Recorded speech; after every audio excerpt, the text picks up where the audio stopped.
time to get offensive.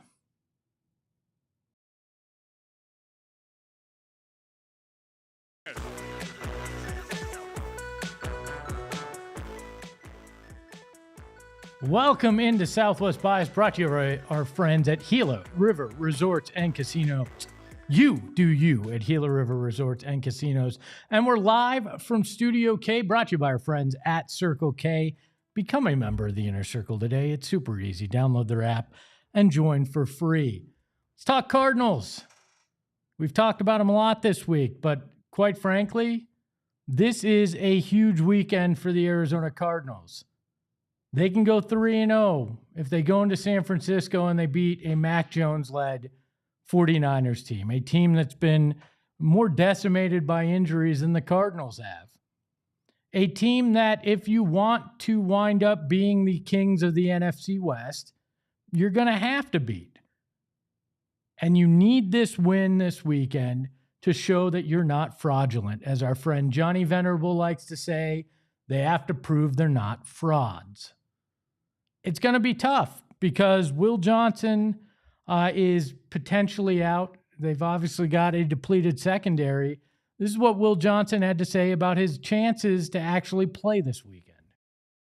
Yeah, really just scramble drill, straining on the play. Felt my grind. How you feeling? Feel a lot better, for sure.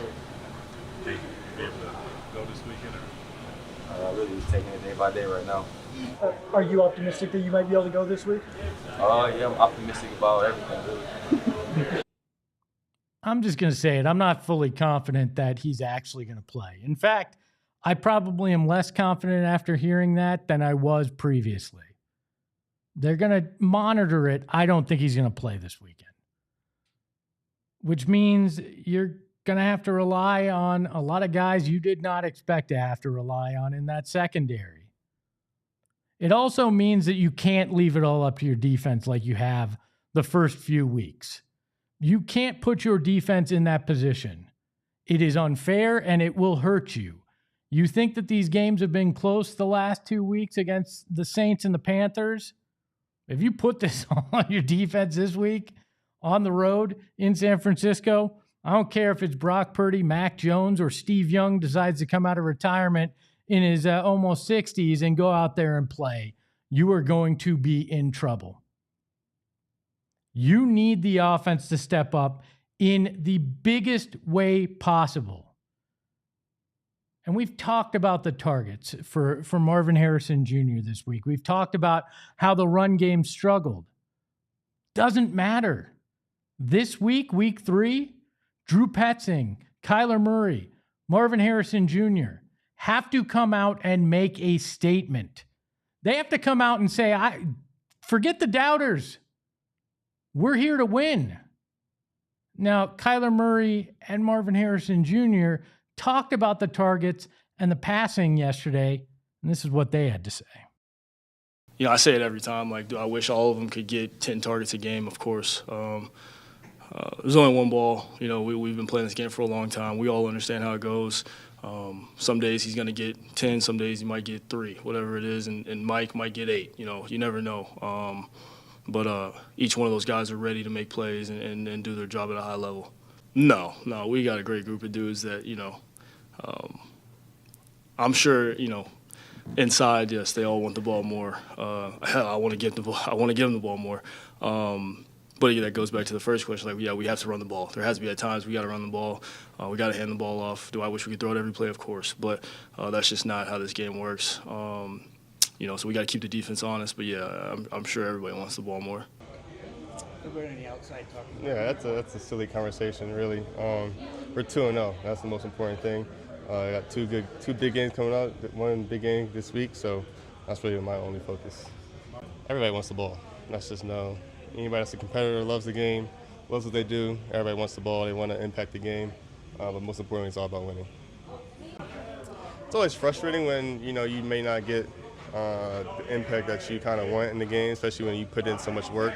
And, you know, I know my process throughout the week and all the work that I put in throughout, you know, all season and, you know, leading up to the game. So when you don't get results that you want to impact the game. That kind of is frustrating, but at the end of the day, you're very happy that, we're 2-0 sitting here and got a victory.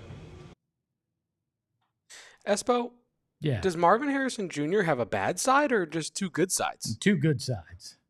I mean, you piss him off. We haven't seen it yet, but maybe there is a bad side. But camera-wise, two good sides. That's why we had to show both of them in those clips. I feel like this was a lot of team speak. A lot of, oh, yeah, targets don't matter. Oh, yeah, we'd love to pass the whole time. Guess what? You have to pass this weekend. You have to run the ball well. You have to do that over the next subsequent weeks until you figure out how good that secondary can be with the injuries. Until you find out when Will Johnson can actually come back, because Sub-Zero was playing well. There's no doubt about it. But now he's hurt. You've got Max Melton that's ailing a little bit. You're going deep into that bench to try to plug those holes in the secondary, which is going to make the pass rush less effective because you're going to have guys that you can't fully trust back there till they prove it. The offense has to come out. And I get it. Marvin Harrison Jr. saying, oh, silly question. Silly topic. Not silly if you have to score more points. You're going to have to get him the ball. But what I really think is interesting is the critics that have come out over this last week about how they might be paper tigers at 2-0 and how Marvin Harrison Jr. might not be as good as we think. Brian Baldinger said as much yesterday with the PHNX Cardinals guys. Like, he just doesn't wow you out there. Like, he just kind of glides. He doesn't look like he's got a burst. He's not much of a blocker. Like, I don't know. He doesn't really grab your attention right now. They tried to get the ball to him. Obviously, the pass interference call. But he was, made a couple catches, but the ball looks like it'd rather go to Trey McBride. It'd rather go to the running backs right now. He doesn't look like it is a feature. Like, even late in the game, it wasn't Kyler's first look to Marvin Harrison. He was looking to the other side of the field. I mean, if you got a 3-by-2 set, he was looking the opposite side of Marvin there towards the end of the game when they needed some plays. And so it's early. He's got to find the end zone, all these things, but it's not like they're going after him and targeting him like they did, Tetero McMillan, for Carolina the other day. You're getting called out, MHJ. You've got Brian Baldinger, NFL analyst, national guy, calling into question how you actually play. How are you going to respond? How is Kyler going to respond this week to everybody questioning if they're actually as good as their record shows? How are you going to come out and perform? You have to answer the bell on Sunday. You have to come out and shut everybody up when you go 3-0. It can't be another half-hearted effort. It has to be going out there and looking crisp, and the offense has to perform at peak this weekend to help out the defense, who has bailed them out 2 weeks in a row. Is Marvin Harrison Jr. that guy? I think so. But he's got to go out and he's got to get that ball. They need as much out of him as possible. And they need Drew Petzing to call this offense like he's a number one wide receiver. 11 targets isn't enough, and I don't care if he says it's silly. If he's not willing to say it, I'll say it. 11 targets is ridiculous if Marvin Harrison Jr. is the guy we think he is.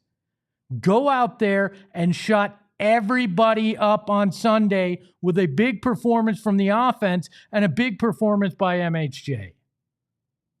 That's what this team needs. Prove that you are actually a contender in the NFC West and the NFC overall.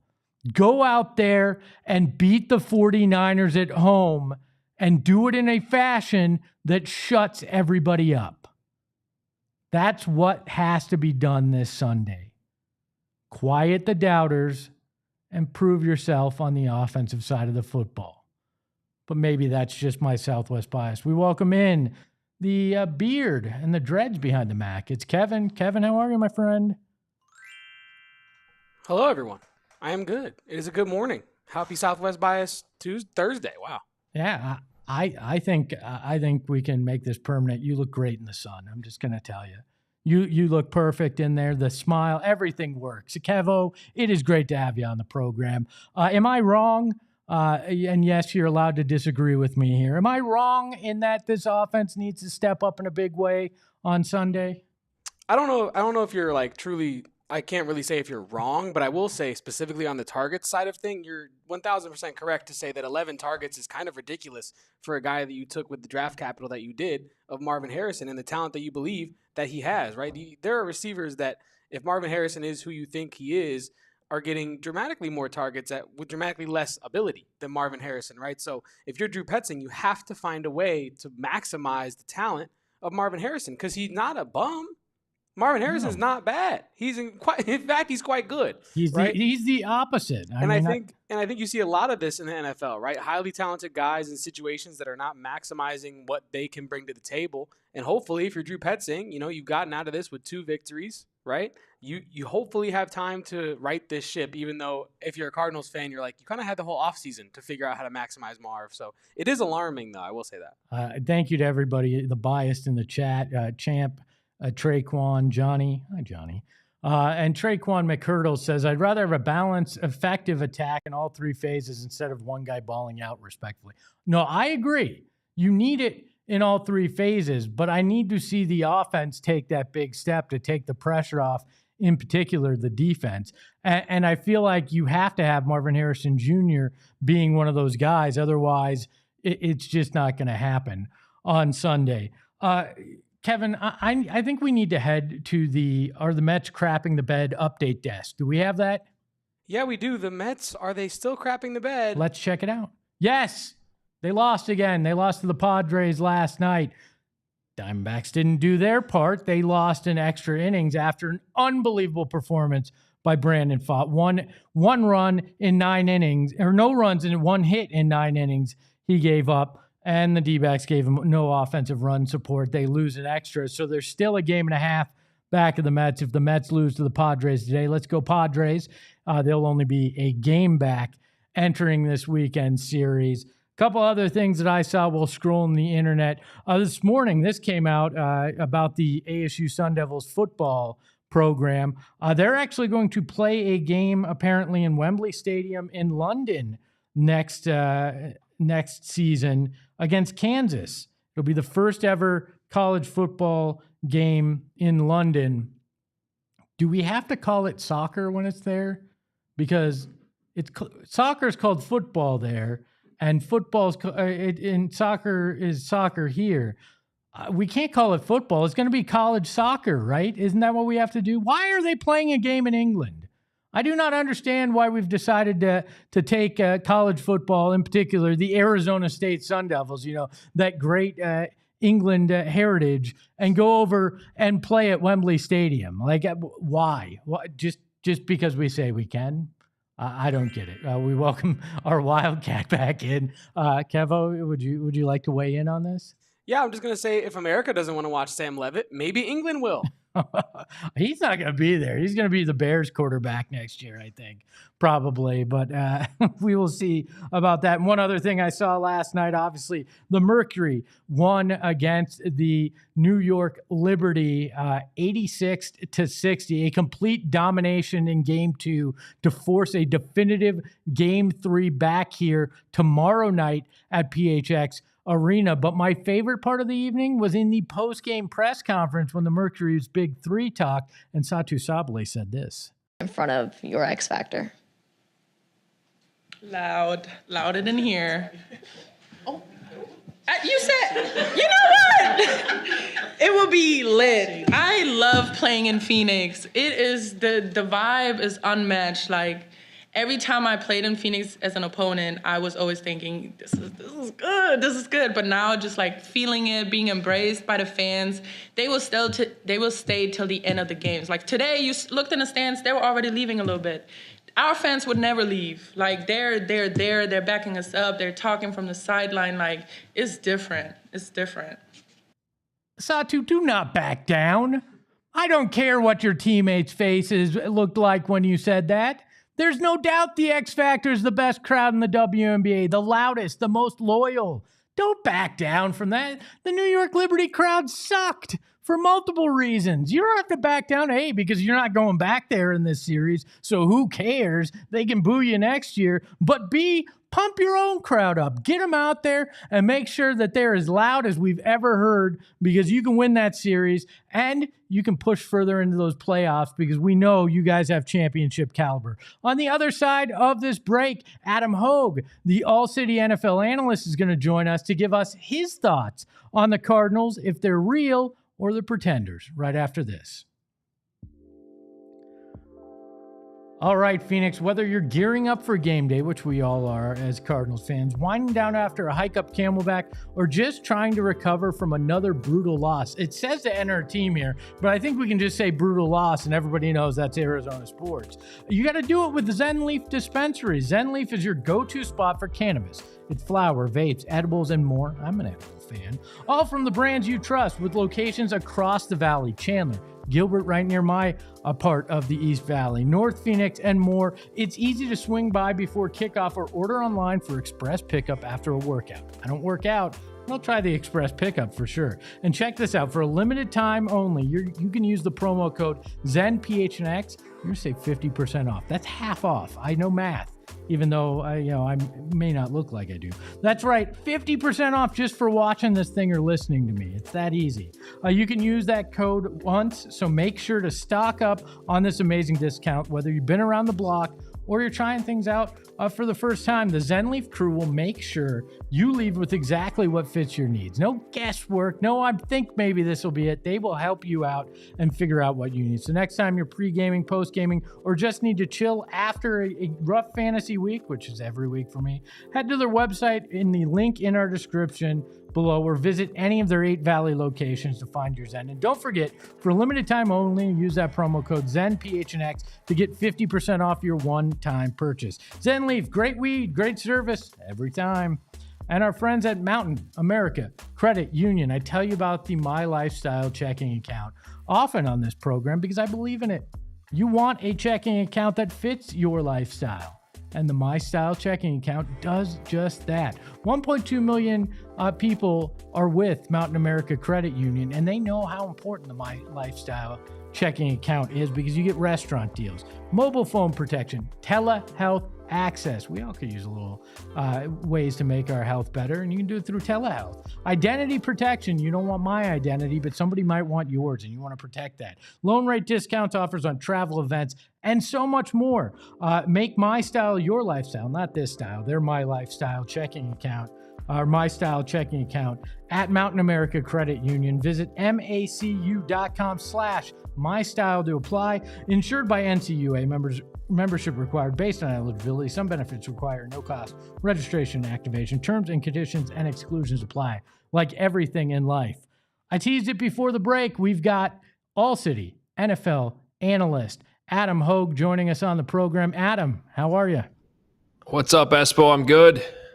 How's life out there? I mean, how is covering the NFL from the Windy City? Yeah, I mean, it's normal. There's panic. It's the type of stress and anxiety that you expect for most teams in November and December. It hits here early. It's still 80. I think it's like 83 degrees out right now, and it's way too hot to have all of Chicago just in full panic mode. Oh, come on, you're bragging. It's going to be like 100 here today, and inevitably panic is all we know in Arizona. Yeah. You've watched the Cardinals. They're sitting at 2-0 after whatever that game was against Carolina. Are they contenders in the NFC or NFC West, or are they just pretenders in your mind? I still think they're contenders, but I realize the panic that I've been sensing from Arizona this week too, just kind of following along. And it's not the prettiest 2-0 start, that's for sure. But hey, in this league, you take the wins. You much rather be making corrections off of wins than be in the situation the Bears are in right now, where they got a lot to correct and they're 0-2 against 2 divisional opponents. So a little bit of a weird start for the Cardinals. I know we talked about it last week, and I feel like before you get to the fourth quarter, obviously, of that football game, that was even if it wasn't pretty, you were well on your way to doing what you were supposed to be doing against the Carolina Panthers, right? And we talked last week about, can they get some style points? Maybe there weren't a ton of style points, but with the defense playing at a high level and starting the game off the way the Cardinals did, to be able to get a strip sack from your high-priced free agent, turn that into a touchdown right away, get enough offense to build a comfortable lead by middle of the third quarter, whatever it was. I think you're feeling pretty good about what this team can still do off of that. Now they got to learn how to finish. That was an ugly fourth quarter, pretty much all around. And unfortunately, I feel like the biggest problem that is the most talked about problem, and that is, can Kyler Murray play a full four-quarter game? He can run around. He can make all these special plays and throws. I thought the touchdown before halftime was incredible in a situation where if you're that defense, you can't give up a touchdown. And Kyler just came up big and made a big-time throw, big-time catch, and you get a huge play. But then you weigh that against the fourth quarter interception when you just, especially in that situation, it's 24-9, just get the ball out of bounds. Like, what in the world are you trying to do there? But that's the good and bad of Kyler Murray. And he's always kind of been that way. I don't know if that's fixable. I think it's just something you sort of have to live with at this point if you're the Cardinals. But I do feel like there's a million other things like the onside kick that you can easily correct, some of the penalties, and you put that team away way earlier than and even despite the interception, a million opportunities to put that game away. Yeah, and a lot of people have felt like the offensive line hasn't done their job. I saw a stat today that they're actually second best in pass protection through 2 games. So I think Kyler's had the time. I think he kind of fell into that where he felt like he had to play Superman after that run and made a bad decision. I think that's when he starts to get in that mindset, is where he falls into those pitfalls. But big talk this week has been a lot about targets and the amount of targets that have gone to Marvin Harrison Jr. He only has 11. He ranks 58th in the NFL. He kind of laughed it off as saying that's a ridiculous conversation yesterday, talking with the media. But in your mind, when you're looking at a Cardinals offense that has struggled at times, in particular in passing, how important is it to try to target him, give him the opportunity, along with Trey McBride as well? Well, look, yes, if you're Drew Petzing, you got to find ways to get your first round pick, your highly prized guy, the football. And to this point, statistically, Marvin Harrison Jr. just hasn't lived up to the hype. But you know what? He's really only 2 weeks behind Rome Odunze, same draft class here in Chicago, who's, here the last couple of weeks, he's turned into probably what Cardinals fans are hoping for Marv, right? So it's still a situation where you got to have patience, and you also got to look at the other weapons around. Like, I always think about this from a defensive coordinator standpoint. If you're going into this game against the Cardinals, and this week it's the 49ers, who are you stopping first? And when you look at these weapons, to me, what the Cardinals have, I'm still looking to shut down number 18. Whereas in Rome Odunze's case, he's got DJ Moore out here. He's got Olamide Zaccheaus out here. Luther Burden's out there. A couple tight ends that you always have to worry about. And in Marvin Harrison's case, it's really Trey McBride, right? It's stop Trey McBride, stop Marvin Harrison Jr. And so if they're going to rotate coverage over there, if they're going to make life harder on him, then sometimes the correct thing to do, if you're the offensive coordinator or you're the quarterback, is to throw it to other people who are open. So, if now I'm sure there's opportunities where he's open and Kyler's not seeing them or not looking that way. And I did see a couple of those when I went back and rewatched this one. Then it becomes a bigger problem. I don't know if I'm quite there, but I certainly understand the concern and the conversation in Arizona right now about that. I think the concern also is that the running game has not looked as good as it did last year, and that this is supposed to be a run-heavy offense, that's what Drew Petzing likes. And if that's not clicking, how do you get the passing game going? But have you noticed anything in terms of the run game when you're watching these first 2 games that's kind of stuck out to you as to why they might not be as effective as last year?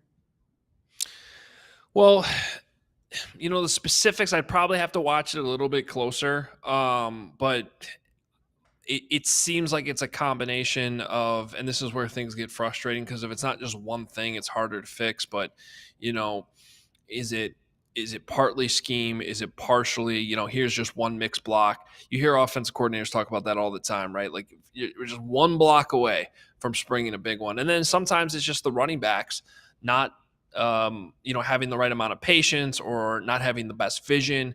So it really can be all of those things, within the course of a game. But, the Cardinals aren't the only team right now that are trying to get the running game going. And sometimes that just takes time. But, I do know I got Trey Benson as a late round pick on my fantasy team. So it'd be great if he got going. I would personally appreciate it. Yeah, I handcuffed James Conner and Trey Benson in my league, so it'd be nice for me as well. When you look at the defense, secondary obviously now depleted with some of the injuries that occurred last weekend. Do you think that'll hurt the aggressiveness that we saw early in Sunday's game from that defensive front? Man, you never. I always hate getting away from what's working or what the identity of the scheme is, whether that's offense or defense. So, ideally, when you're putting these rosters together, when you're going through things in training camp, you talk about having a pair and a spare at most of these positions, and with the idea that whoever's coming in for a starter, if they're banged up, you don't have to drastically change your scheme. Now, we all know that can be wishful thinking sometimes, and you typically have to make some type of adjustments. But I think with the way that this defense has played so far, to me, just the biggest concern, and they're catching a little bit of break here, right, with the 49ers injuries and sort of what they're dealing with early on in the season. But it's not like the Cardinals have had an all-world schedule here to start the year, going up against the Saints and the Panthers, and these two offenses are not that scary. So you really have to wonder, all right, now playing a much tougher team, obviously got to look at who's going to be healthy, who's not going to be unhealthy on their side too. This early in the season, even with some injuries, I'd rather stick to what's working and see how it plays out early, in the first quarter, first half against a better football team in the 49ers, and then start to make adjustments from there instead of, drastically changing the game plan after you've had some success here the first couple weeks. He is my favorite around All-City. He's the NFL man with all the insight. He is Adam Hogue. Adam, thank you so much for taking the time, and we'll talk to you soon. I'm going to put that on my resume. Espo's favorite at All-City. I like that. You can. No problem at all.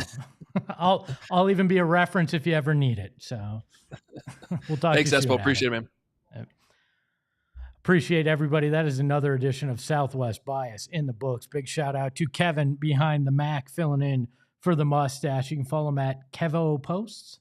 Look at that. I remembered it without having to look at it. You can follow the show at PHNX_sports. And you can follow me at Espo. Remember, no PHNX Cardinals show today, but Johnny and the boys will be back tomorrow, and Johnny will join me right here on the program.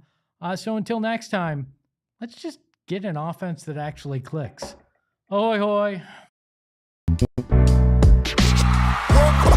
We all silly like the mayor.